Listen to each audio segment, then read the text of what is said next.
lalaki ka man, ikaw man gud ang magtaguyod, ikaw man gud ang maninabuhi. Ipadayon na ang imo kayuhan nga nahimo sa imong pamilya.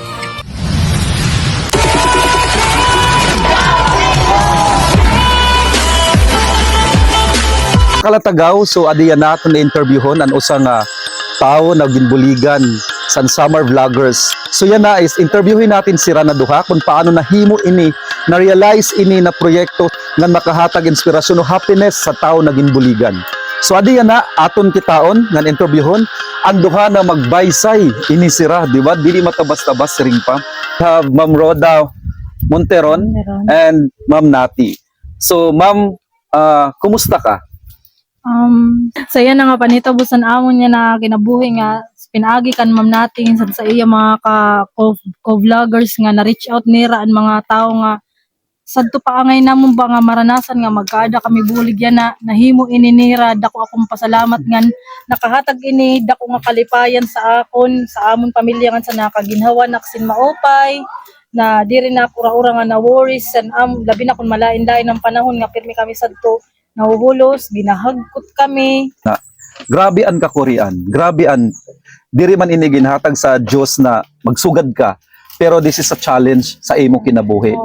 So yan na, nano man ang imo na kukuha nga aral sinina, sugad ang imo kahimtang, pero may mga tao ngay ana, nakita nira na karapat dapat kabuligan.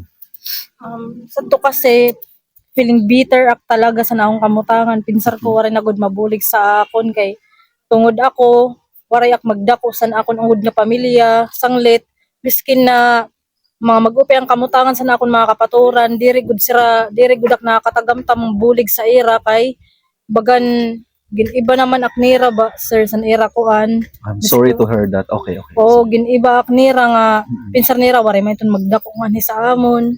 Sanglit ito na ako nakuanan sir sa akong kamutangan nga pinsar ko talaga sadto moray nga ni nabulig sa akon nga kaurupdan na no padawla ko nan ibang tao pero nagbago iton nga akong panunahuna na kami goal nga anakong padis mag-focus sa iyang pagpangabuhi. Nahibaroan na naton kung naano ang mga nasa loobin ni Ma'am Roda aniya kaupayan na ginpapakita nga kundi na happy siya sa mga nahitabo yan na siya kinabuhi. Singer ini performer nga aktibo as vlogger sa Kalbayog si Ma'am Nati.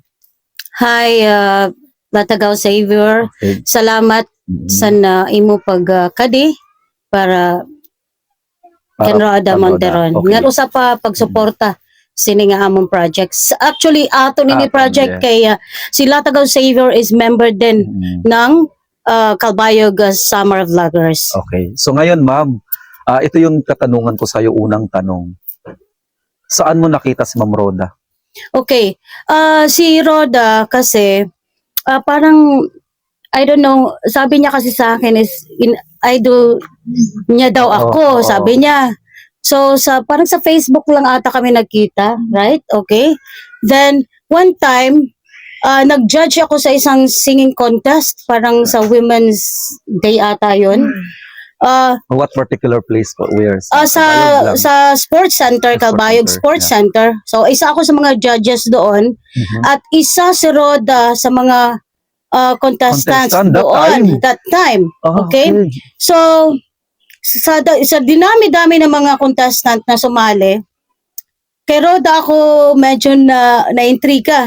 Like sa looks niya, very confident pag nagpe-perform siya. Kasi during that time, as in, di talaga siya naiya, wala siyang ngipin.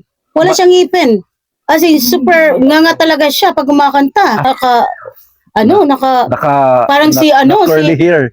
Yes, yung parang negra na, singer na negra. Potential. Yes, true. Parang Janet Jackson lang dating. Sabi ko, tapos sa lahat doon ng mga contestant, siya lang talaga yung binidyohan ko. So, nung binidyohan ko siya, pinost ko sa Reels ko ata. Right? Minention yung name niya doon sa video na in-upload ko. At doon niya ako minessage, nag-PM siya, nag-thank you siya, ganyan. Naalala mo pa yun? Pero hindi mo, Ma'am, nalaman yung kalagayan ni Roda? No, hindi ko alam. Hindi ko talaga alam. Hindi ko alam kung anong kalagayan niya sa buhay. Then, like nag-thank you siya, tapos parang everyday may message akong nakukuha sa kanya, like Wow. nag-PPM kami, tapos talagang ini-entertain ko siya. I don't know, parang mag-aalan siguro yung loob ko sa kanya. Punta ka kaya ng Calbayog, interviewin kita. Mm-mm. Sabi niya wala daw siyang pamasahe.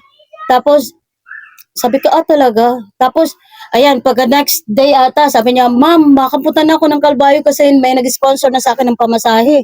Yung ano Para daw sana nila. sana yun, yung tinawagan mo siya na magkita kayo. Oo, i-interviewin ko lang Interviewin siya. mo lang sana. Okay. Parang Tapos, ganun lang, mag-interview lang ako sa kanya. Tapos, nilibre ka niya pagkain. Nagdala siya. Kasi mahilig naman libre eh. Oo, Di alam ba ko guys? yan. Nakapamasko. Oo, nakapamasko pa daw. Nakapamasko pa din. tapos, sabi ko, Roda, ako na lang pupunta dyan sa inyo kasi naawa ako na manghiram lang siya ng pera, ng pamasahe. Parang, Diyos ko, baka As in, ikaw talaga pumunta dito? Ako ang pumunta dito. Tapos, sinamahan ako ni Waki TV at So, Benuali yun yung first time official. na nakita yung kalagayan niya. Yes, alay sa akin. Akala ko din na doon lang sa may highway. Oo. Naku, nakaklogs pa ako at ano. Tapos, yung pala aakyat pala kami, parang bundok. Kaya ayun, doon nagsimula. At nakita ko ngayong kalagayan ni Roda.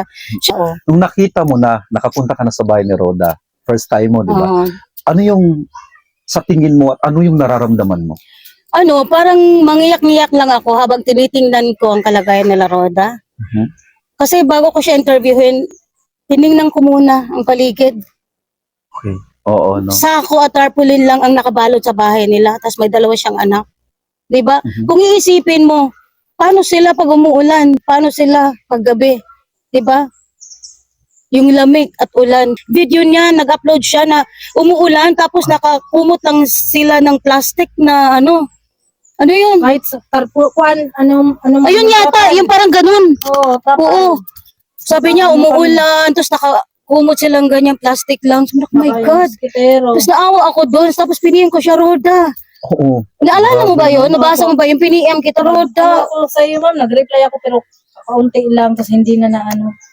Sabi ko sa iyo, ma'am, umuulan dito sa loob. Oo, piniyem ko talaga siya, Roda. Ano yung pinost mo? Sabi ko, parang naawa ba ako? Grabe, no? Ayun, tapos, ayan, ngayon, nandito na kami. Ganun. Parang may teleserye na kami. Mini teleserye na eh. Kasi Ito yung nabangan tanong nila natin, eh. ma'am, para kay Ma'am Roda. Naka-series, oh. Nasaan yung pamilya mo?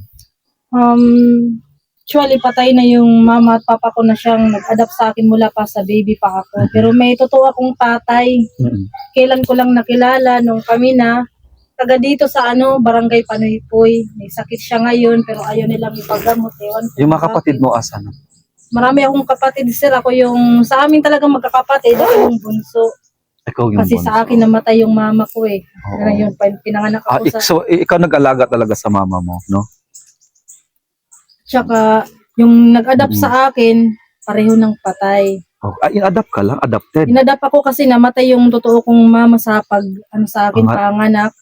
Hindi nila ako kayang alagaan kasi sunod-sunod kasi kaming magkakapatid. Meron pang maliit bago ako. Pero yung mga kapatid mo, may tunay kang mga kapatid. Ilang Yan. taon ka po nag-asawa? 21. 21? Nagkakilala kami. Mag-18 pa lang ako. Okay. Matagal kaming So, grabe talaga yung journey na pinagdaanan mo, no? Sa buhay. Galing Kasi, siya sa, may kayang may kaya pamilya. talaga. galing sa kayang Oo, pamilya. kasi yung Kaso namatay lang yung mama mo nung pinanganak ka. yung sinubukan na din yung kaibigan ko na tumulong pero naging sa iba, hindi pare-pare yung mga opinion. Yung iba positive, yung iba naman sympathetic, yung iba naman negative. So yun, hindi nag-work out pero nagulat ako, si Ma'am Nati talaga, ibang-iba talaga yung appearance niya sa mga tao. Malakas talaga yung PR ni Ma'am eh. Okay, kay ma'am. Ma'am, ikaw. So, grabe, no? Basta talaga si Ma'am, totoo yun. Oo, Bumili grabe talaga ako. yung totoo talaga yung may puso ka talaga. Oo, Kasi, pag may puso ka magsalita. grabe din yung effort na binigay mo na hindi lang pang tawag dito na pag nakikita lang tumutulong ka. Pero sabi nga, this is legacy. Bakit legacy? Kasi ito yung nakikita ng mga tao na kahit kailan hindi nila makakalimutan yung pagtulong ng isang tao. Nung sa panahon ng wala ka, may mga taong tumulong sa'yo. Paano ako kung hindi ko siya nakilala? Nasabi ko yun sa kanya. Hindi niya lang maisip na totoong-totoo yung pagkakasabi ko nun kasi hindi ko yun masasabi kung hindi talaga naramdaman ng damdamin ko na ma'am, paano talaga ako kung hindi kita nakilala? Yun yung nasabi ko kasi first time may nagabot ng tulong, yun kaagad yung nasabi ko sa kanya, ma'am, paano talaga ako kung hindi kita nakilala? Ang sitwasyon ng isang tao, parang ano yan eh, ang buhay parang sabi sa kantis, parang gulong yan. Minsan nasa ibabaw, minsan nasa ilalim. Nasa ilalim, nasa ibabaw. Ganun yun. Pero, kailangan talagang gabayan din tayo ng Diyos at gabayan tayo ng tao. Di ba? Biruin nyo, hindi kayo magkakilala, hindi kayo magkapamilya, walang connection sa inyo. Yun lang yung nag-ano sa So, amin. naging instrumento siya para tulungan ka. Opo. Ayan. So, grabe. Ngayon ay emotional na po si Ma'am Nate. So, hayaan na po muna natin na makapag-break siya kasi napaka-emotional niya. Alam naman natin na mula sa puso talaga yung pagtulong ni Ma'am. So, big Arnay. Yan talaga. Ang patahanis mo. Sige na, sige.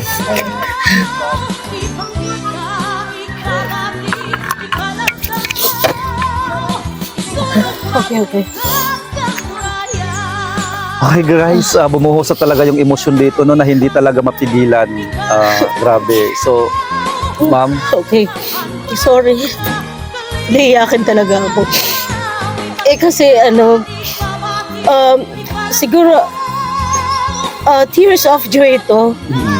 Kasi hindi naman yung personality ko naman hindi naman ganito eh. Yung first time kong nakaabot sa mga ganitong lugar na alam mo naman yun Banwa, Latagaw. Like, pero nung nakita ko yung sitwasyon nila Roda, as in sabi ko walang mahirap kung gugustuhin ko kasi parang at walang imposible. walang imposible. Kaya kahit mainit, malayo, at syempre, marami din akong ginagawa pero talagang nilalaanan ko ng panahon para lang makatulong ako kay Roda. Kasi sobrang naawa talaga ako sa sitwasyon nila.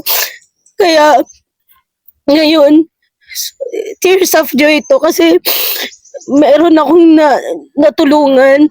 Nagpapasalamat ako sa Calbayog Summer Vloggers kasi kung wala sila, hindi ko rin kaya mag-isa ng ganito na pumunta dito. At yung mga binupuntahan namin naman like pamili ng mga gamit at pag-ayos ng bahay ni Roda. Kaya sobrang happy ako at nagpapasalamat sa Calbayog Summer Vloggers. Ayan. Tapos, kasi syempre, sabi ko sa sarili ko, hindi ko iiwanan si Roda kung hindi pa ayos yung tirahan niya.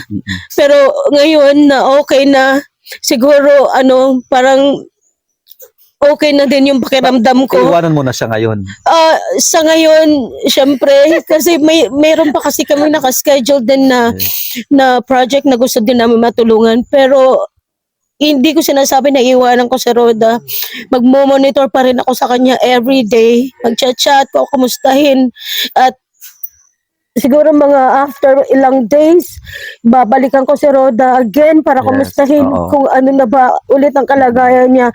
Gusto ko lang kay Roda na sana i-maintain niya yung bahay, yung kalinisan sa bahay, at bigyan ng importansya lahat ng mga efforts na ginawa namin, no, ng Calbayog Summer Vloggers. Yun lang. At sana Roda, maging okay na talaga yung family mo. Sana magkaroon ka na ng trabaho na hindi na di ka na manghihingi sa mga kapitbahay. Yung sarili nyo namang pagsisikap, yun lang ang inihiling ko, Roda.